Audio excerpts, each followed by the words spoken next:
தமிழ்நாடு முதலமைச்சரும் கழக தலைவருமான முத்துவேல் கருணாநிதி ஸ்டாலின் அவர்களின் 72வது பிறந்தநாள் விழா நாடு முழுவதும் உள்ள கழக நிர்வாகிகள், தொண்டர்கள் கோலாகலமாக கொண்டாடி வருகின்றனர்.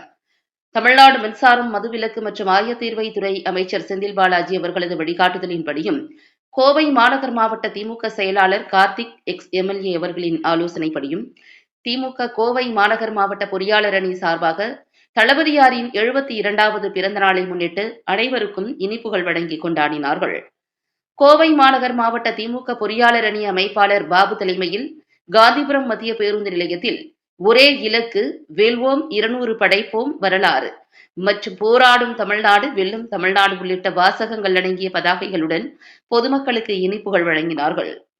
இதுகுறித்து மாநகர் மாவட்ட பொறியாளர் அணி அமைப்பாளர் பாபு கூறுகையில், ஒப்பற்ற தலைவர் தளபதியாரின் 72வது பிறந்தநாள் விழாவினை நாடு முழுவதும் கழக நிர்வாகிகள், முன்னோடிகள் கொண்டாடுகின்றனர்.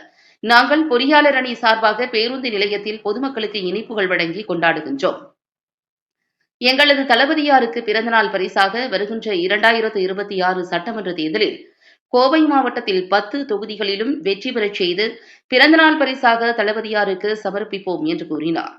மேலும் நிகழ்ச்சியில் வெல்வோம் 200 படைப்போம் வரலாறு என்றும், தளபதி வாழ்க, தளபதியாரின் புகழ் ஓங்குக என்று முழங்கியபடியே பயணிகள் மற்றும் பொதுமக்களுக்கு இனிப்புகள் வழங்கி கொண்டாடினர்.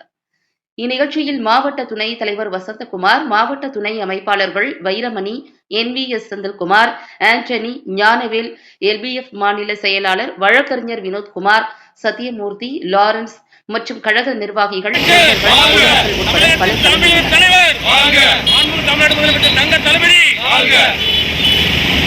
இன்றைய தினம் உலகமே போற்றும் அளவில் பல்வேறு மக்கள் நலத்திட்டங்களை தமிழகத்தில் மிகச் சிறப்பான முறையில் செயல்படுத்திக் கொண்டிருக்கும் மாண்புமிகு தமிழ்நாடு முதலமைச்சர் மரியாதைக்குரிய திரு முத்துவேல் கருணாநிதி ஸ்டாலின் அவர்களுடைய 72வது பிறந்த நாள் தமிழகம் மட்டுமில்லாமல் உலகத்தில் உள்ள அத்தனை தமிழர்கள் மிக சிறப்பாக சந்தோஷமாக கொண்டாடிட்டு வர்றாங்க. இன்றைக்கி பல்வேறு திட்டங்களுக்கு பற்றி எடுத்துக்காட்டே பார்த்தீங்கன்னா திராவிட மாடல் அரசு தான். தமிழகம் மட்டும் இல்லாமல் நம்மளோட திட்டங்களை பற்றி அண்டை மாநிலங்கள் மட்டும் இல்லாமல் அயல் நாடுகளிலும் பல்வேறு அயல் நாடுகளிலும் இந்த திராவிட மாடல் அரசு திட்டங்களை கொண்டு போய் சேர்ந்திருக்காரு. அந்த அளவுக்கு மிக சிறப்பாக செயல்பட்டு கொண்டிருக்கார் நம்மளோட மாண்புமிகு தமிழ்நாடு முதலமைச்சர் அவர்களை.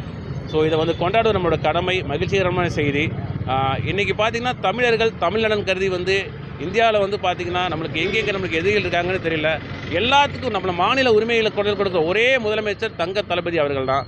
ஸோ இந்தியாவை தாண்டி நம்ம அயல்நாடுகளும் இந்த திட்டம் கொண்டு போய் சொன்னால் அதுக்கு ஒரே காரணம் தலைவர் மு க ஸ்டாலினோட திட்டங்கள் தான். தொடர்ந்து 2026 பார்த்திங்கன்னா 200 தொகுதிக்கு மேலே வெற்றி வாக சுடுவோம்னு சொல்லிட்டு தலைவர் சொல்லியிருக்காரு. அதன்படி நாங்கள் தொண்டர்களாக அவர் பின்னாடி அவரோட இலக்கு நோக்கி நாங்கள்லாம் பயணிக்கிறோம். குறைஞ்சபட்சம் 200 நோக்கி 2020 நாங்கள் இது பண்ணுறோம். ஸோ வெல்வோம் 200 படைப்போம் வரலாறு. தமிழ்நாடு முதலமைச்சருக்கு கோவை சார்பாக என்ன பரிசு கொடுக்க போகிறோன்னா, வருகின்ற சட்டமன்ற தேர்தலில் 10 தொகுதி நாங்கள் வெற்றி காண்போம். மாண்புமிகு எங்கள் கோவை மாவட்ட பொறுப்பு அமைச்சர் திரு செந்தில் பாலாஜி அவரோட தலைமையில் 10 தொகுதி நாங்கள் வெற்றி காண்போம். அதுதான் தலைவருக்கு நாங்கள் கொடுக்குற பரிசாக உண்மையாக இருக்குன்னு நினைக்கிறோம். 3 மாதமே நாங்கள் தொடர்ந்து எங்களோட பணிகளை ஸ்டார்ட் பண்ணிட்டோம். தலைவர் என்ன கிஃப்ட் எதிர்பார்க்குறாரோ 2026 குறைஞ்சபட்சம் 200 தொகுதி வெற்றி தான் அவரோட கிஃப்ட்டு. அதுக்கு நாங்கள் எல்லாருமே முழு மூச்சமாக நாங்கள் கோவை மாநகர மாவட்ட திமுக பொறியாளர் அணி, எங்களோட நண்பர்கள் தெற்கு மாவட்ட பொறியாளர் எல்லாருமே சேர்ந்து இங்கே உழைச்சிட்டு இருக்கிறோம். நாங்கள் மட்டும் எங்களை எல்லா கட்சி தொண்டர்களும் ஆர்வமாக உழைச்சிட்டு இருக்கிறாங்க. 2026 எத்தனை எதிரிகள் வந்தாலும் திமுக ஒழிப்புன்னு சொல்லிட்டு புதுசாக நிறைய பேர் வர்றாங்க. அவங்களோட பாய்ச்சலாக ஒன்றும் பழிக்கவே பழியாது. இங்கே பாசிசம் வெல்லவே முடியாது, உள்ள கால் நுழையவே முடிய மாட்டோம். தமிழர்கள் அத்தனை பேர் சேர்ந்து 2026 தமிழக முதல்வர் திரு மு க ஸ்டாலின் அவர்களை மீண்டும் அரியணை ஏற்றுவதே எங்களுடைய இலக்கு, எங்களுடைய கொள்கையும் அதுதான்.